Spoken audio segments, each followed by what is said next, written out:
Hey, do you remember when a moment was a moment? Now it's a GIF before you even process it. Or sports fans used to hug strangers in celebration after a goal in football, soccer, or after like whatever, a touchdown, whatever it might be, right? Now they're refreshing their feed to check like the VAR. It should be like, hey, did we get the goal? Did we get the yeah? No. So before the champagne's even warm, you have to check everything and wait for a confirmation.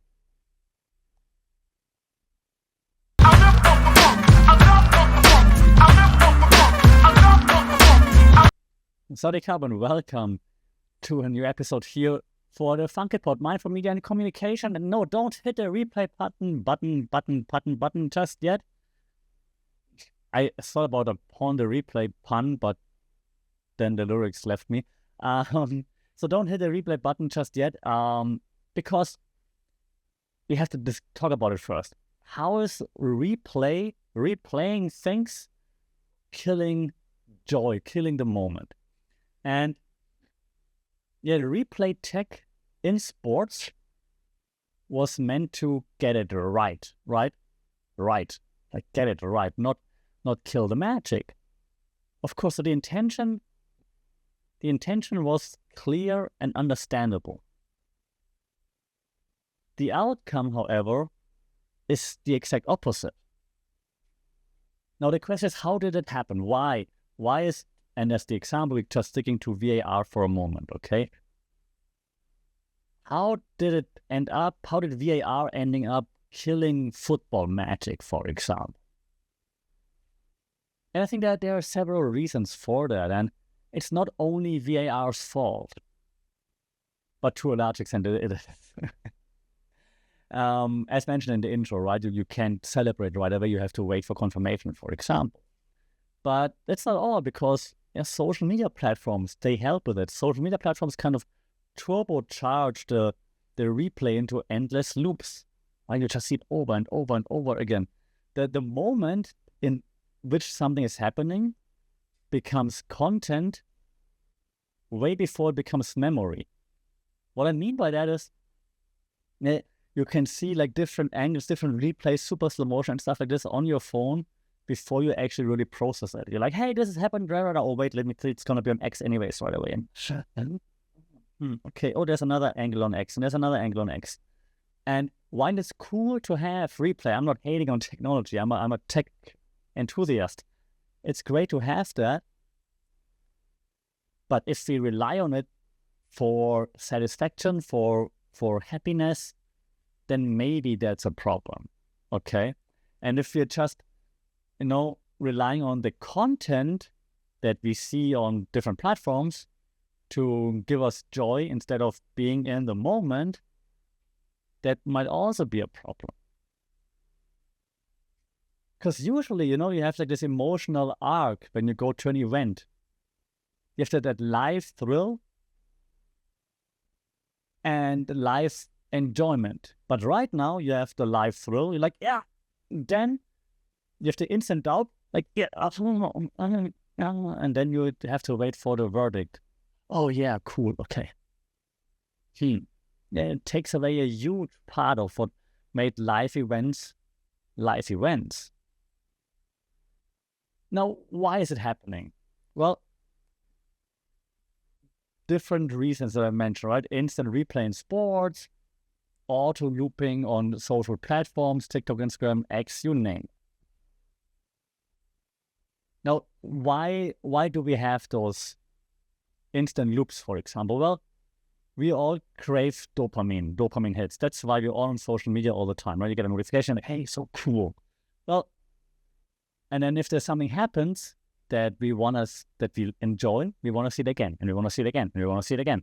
Different angle, different sports analysts talking about it, different pundit giving their thoughts on it. There's Stephen A yelling at something. There's Perk saying something.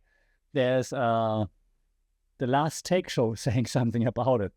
More dopamine hits. right? Yeah, oh, here and here and here, and I'm gonna listen to this. I'm gonna watch it here. I'm gonna super slow-mo here and gonna different angle there, which is great to have. But if this supersedes the life experience, is this really what we want? Says the media person who lives and works in the media, right? So again, not hating on media technology per se. I'm just saying, is it good that this supersedes the life experience? Because this leads me to a point I have to make that I struggle in making.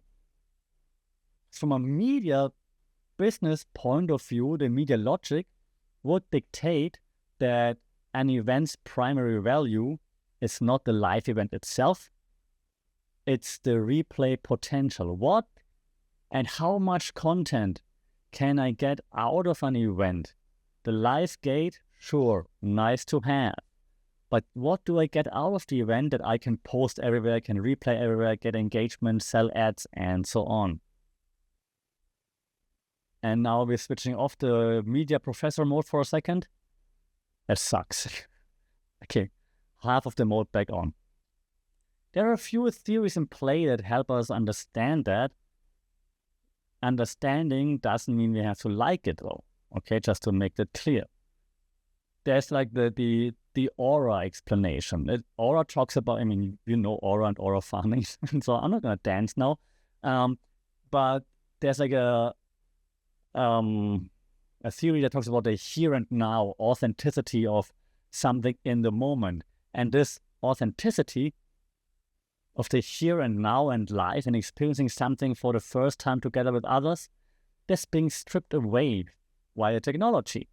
And because mechanical, technological reproduction strips this here and now away, because you don't have to be there and now, you can be anywhere at any time, criticizing anything that you have seen. Hyperreality, we talked about this before, right? A typical postmodern approach to it. While my mic is doing something weird, works again. Okay. Yeah, hyperreality by Baudrillard, right? Typical postmodern theory that we discussed many times before.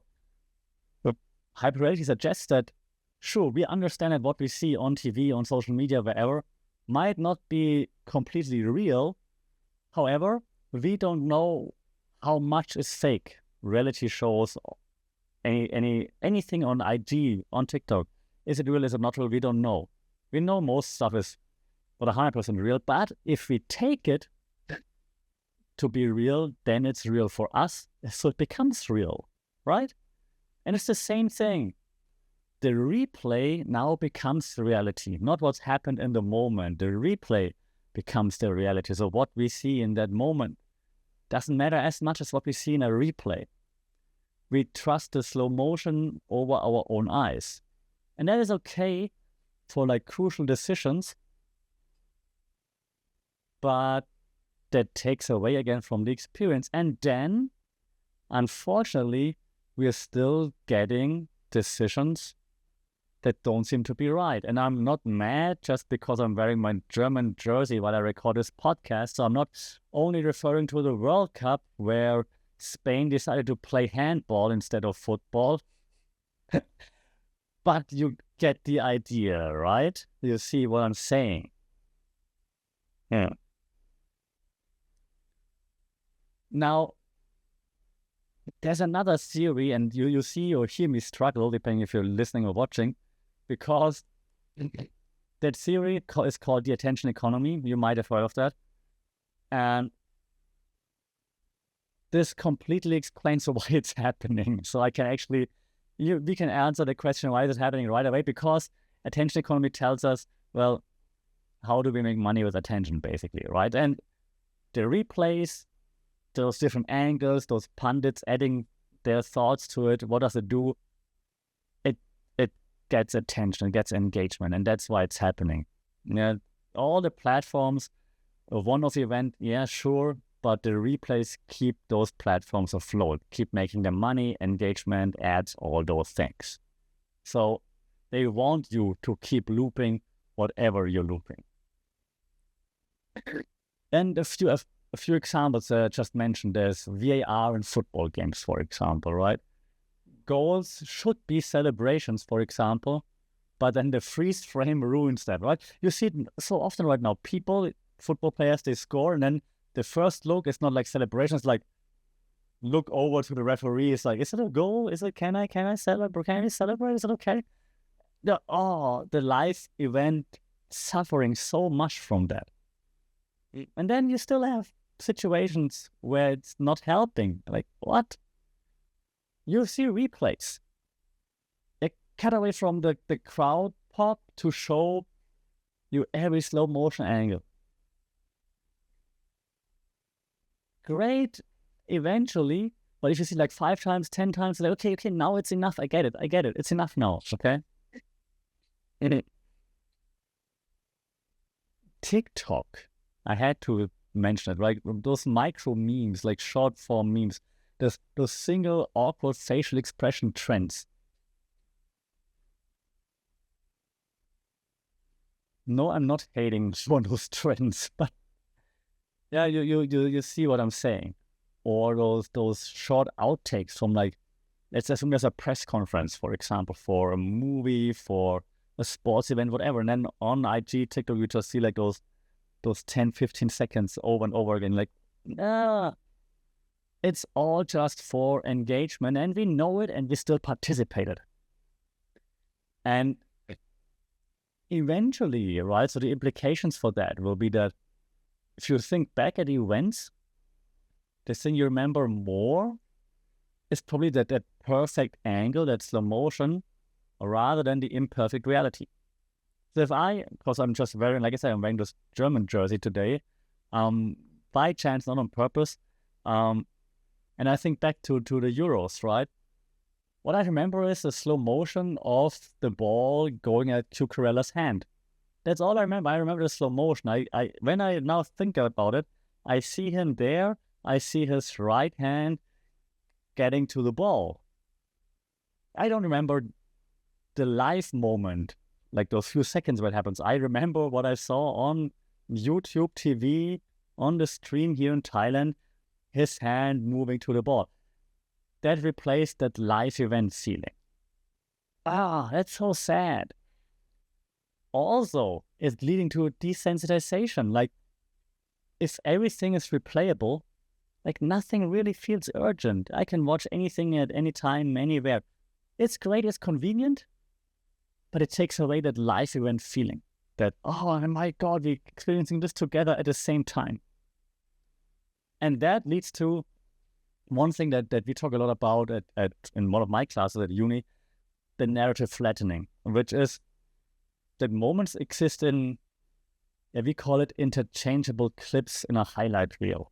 The context isn't really there anymore. You just look at the clips, and the clips are cool for the 10 seconds that they last, or maybe they last a minute.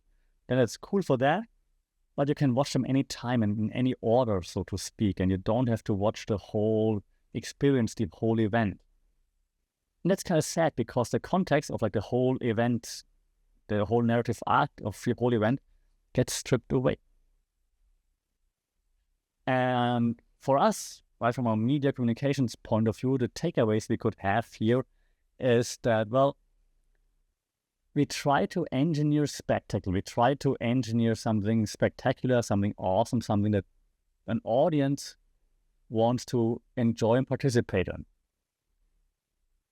Now, unfortunately, platforms, they very much play into that, because platforms kind of decide which replay the outside audience will see first, and that will have a huge impact on the whole emotional narrative, the whole emotional arc coming out of that event. We also have to think about the recontextualization power. That's a difficult word. Yeah, because replays let editors, commentators, meme makers, whatever, override the original meaning. I mean, you might mean something, or like an event could mean something, but then I take it, I edit it, I add like some nice meme headlines to it, I make it into a GIF, and then the meaning changes. And then this might even supersede the initial meaning because it's funny. And lastly, what we now also see, and what I try to explain in the last 10 minutes, we call it experience substitution. That's like the hyperreality part, right? The replay becomes the real memory, if you want. Especially, of course, for those who weren't there. Sometimes even for those who were, right? And if the more people talk about the replays rather than the actual live event, then the replay becomes the reality. So the question at the end of this episode is basically, who needs memories when you've got an endless highlight reel? Yeah, it feels like that the future is now, and it's at, I know, up to you. 1.5 speed, 2.5, 2.5 speed, depending how fast you're watching your reels.